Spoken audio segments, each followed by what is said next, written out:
you know, sometimes the stats can be deceiving because look at that. Perpetual had more errors. They had more attack points, okay. But FEU, nothing moving along as far as their stats are concerned, although they limited their errors to just 6 here in the second set.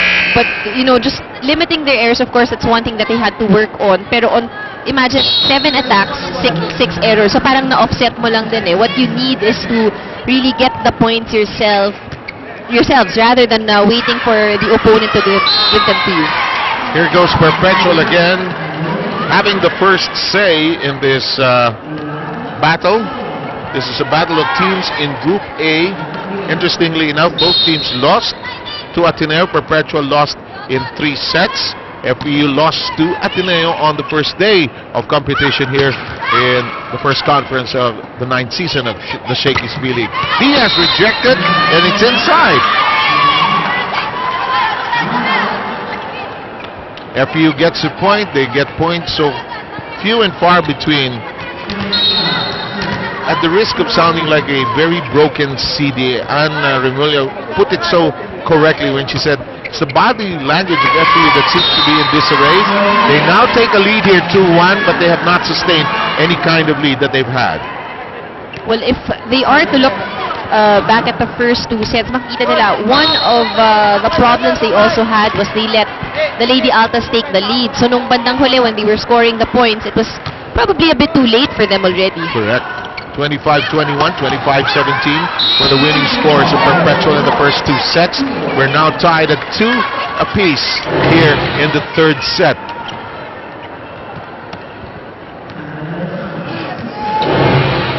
All set to serve is De Los Santos. Don't forget, Shakey's for fun, family, and pizza. It's got to be Shakey's.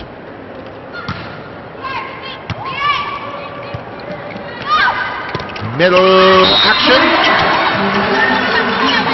That point courtesy of Baniel. We haven't really mentioned much of Baniel, Yeah, but one thing I remember looking back at the first set was she had a lot of good sets from the second ball. When Giselle C would, get the first ball sa yung second set, and palaging maganda naman yung set niya. In the meantime, a break for Jen Manzano as her serve nicked the net. It crawled over and catching Perpetual off guard. They've fallen behind for the first time now by 2. Poor reception.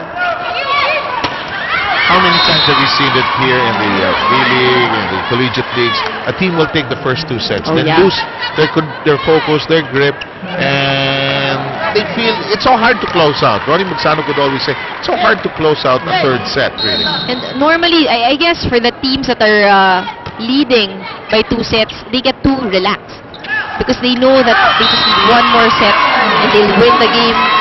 And this is what happened. In reverse naman yung for FEU. Oh, it seems like the body and the mind just jiving together. Okay, you took the first 2 sets, simmered down, but sometimes it gets too much. Mikasa is our official ball here at the Shakey's B-League. Coach Rafael is reacting. Oh, yes! Look at this. Now everything just working for the Lady Tamaraos. 5 straight points by the Lady Tams from everywhere, from blocks, from dinks, just connecting. They're ahead 7-2. Of course, also taking on the reminders of Coach Nes Pamilyar. Pag nagbablock, hindi lang talon ng talon. It's exactly what they did. Long! That ended that scoring spree.